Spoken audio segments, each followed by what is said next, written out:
This is part 2 of our play lecture. So we just talked about play in infancy. Now let's talk about play in the toddlers.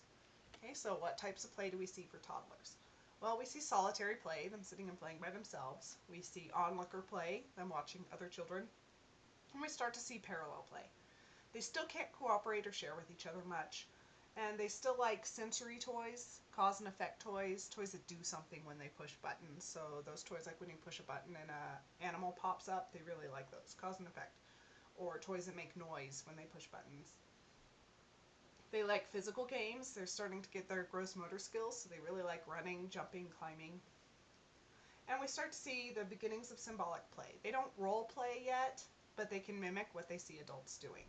So they might rock a baby doll, tuck it in, kiss it. They'll push cars or trains around, making noises. They'll act out cooking in a play kitchen, wash the dishes, put food on a plate, pretend to eat it. So this is symbolic play, but they're just copying what they see. So what purpose does play serve in the toddler years? Well, a lot of the same as infancy. It's helping them develop their bodies, build strength and coordination in their muscles. It's helping all their physical development, their senses, they're learning about the world. They get to explore their autonomy, which was important in Erikson's theory. They're improving skills by practicing things they see and doing them over and over again. It helps their language. We start to see self-talk in toddlers. You see them talking to themselves while they play. And the beginnings of socialization. They're learning the roots of how to play together, how to share, how to cooperate. So how can adults maximize the benefits of play for toddlers? Again, provide a safe environment where a toddler can play and explore without getting in trouble. Give them a safe place where everything they can reach is okay for them to have. Provide toys that encourage exploration. Toys with lights and sounds might be appealing to the toddlers, but they're not necessarily the best. Toys should teach cause and effect. The best toys may be the simplest toys. Blocks. Boxes to take toys in and out of. Jack-in-the-box types toys. Some of the simplest toys are really the best.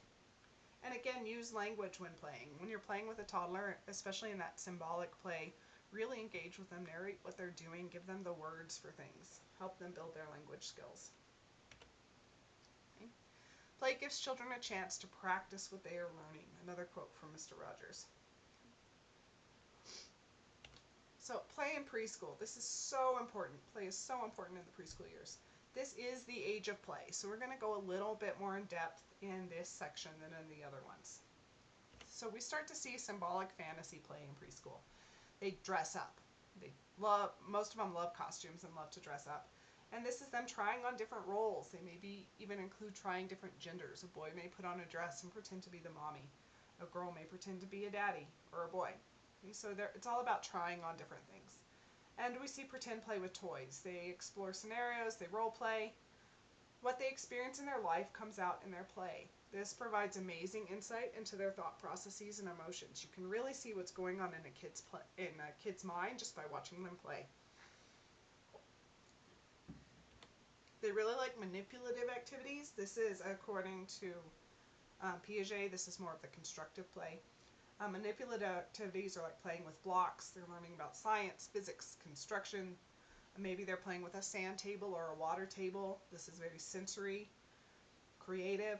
Okay, they're building lots of skills here. The thing to remember is that they're little scientists in this age. Both symbolic play and manipulative play are important to their cognitive, emotional, and social development. So they're practicing patterns. Motor patterns.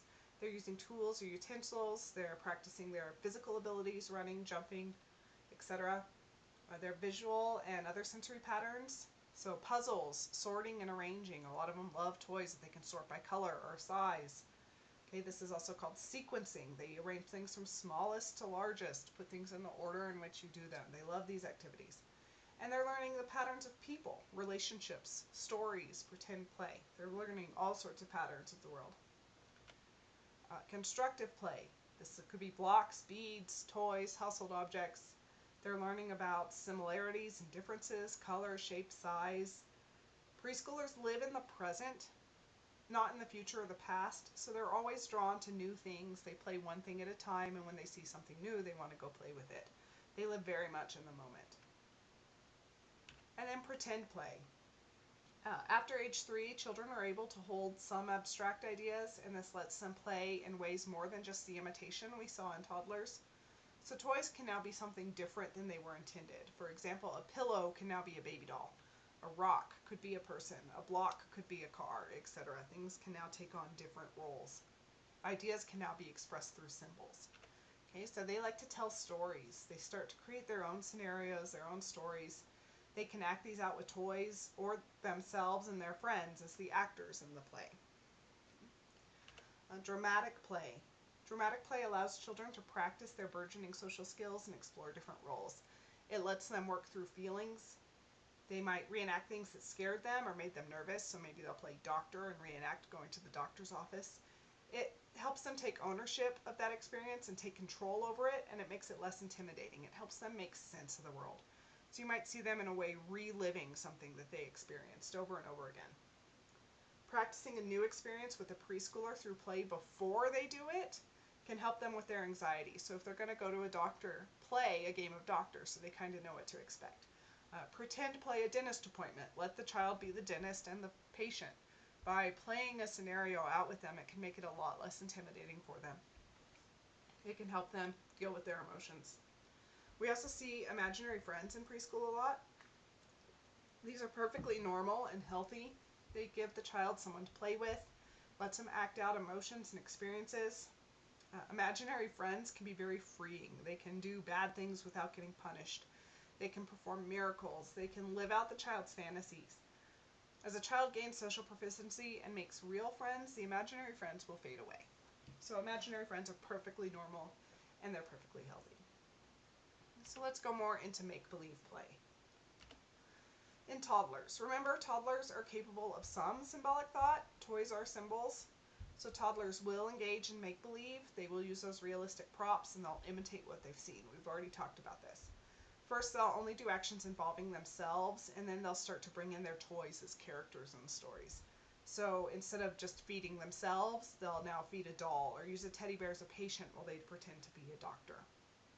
And then we get to the preschoolers. They're able to engage in more complicated make-believe. Now the props don't have to be realistic because their imaginations can supply the details. The couch can become a ship or an airplane. The Floor is Lava is a really popular game. Anyone remember playing that? They can also involve one another in their make-believe. They can start to use their new language skills to draw each other in and create a scenario for all the kids to play with. Make-believe play is at its richest in the preschool years, and it's super, super important. So let's talk about the benefits of make-believe play. First, cognitive benefits. They're learning language, memory, those executive functions. Executive functions are like planning, predicting, anticipating events, adjusting to surprises. All of these cognitive skills improve in make-believe. Vygotsky observed that children are capable of more advanced thought and actions when engaged in play. So he just saw that when they are playing, they operate at a higher level than at other times.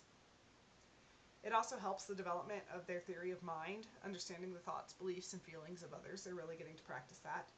So play of all kinds, not just make-believe, enhances the brain and the learning of skills. It's really important for the brain.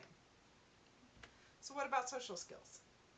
When playing cooperatively, social skills improve. They learn about rules and taking turns. They learn how to listen to others, resolve conflict. They support and encourage each other. They're learning compassion and empathy. By talking to each other, they improve verbal and nonverbal communication. They're learning so much about their social skills just by playing with each other. Emotional. As we've already talked about, play lets them work through their feelings. They can reenact things that scared them or made them nervous.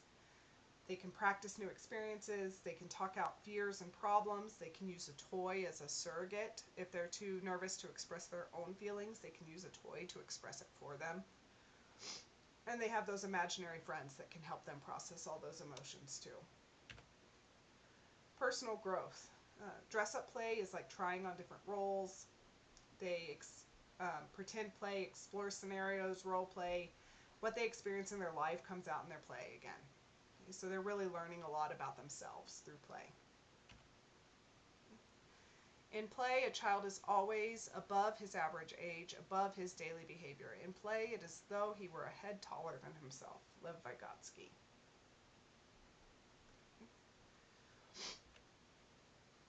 Next, we will talk about play in middle childhood. So what types of play do we see? In middle childhood, let's take the word play and replace it with games. Okay, they're starting to get into those formal games. Cooperative play is much easier. Pretend play decreases. Because of their cognitive development and reaching concrete operations, which we'll talk about later, and their moral development, they can handle games with rules. So they learn to negotiate rules beforehand, but arguments about rules are common if they disagree.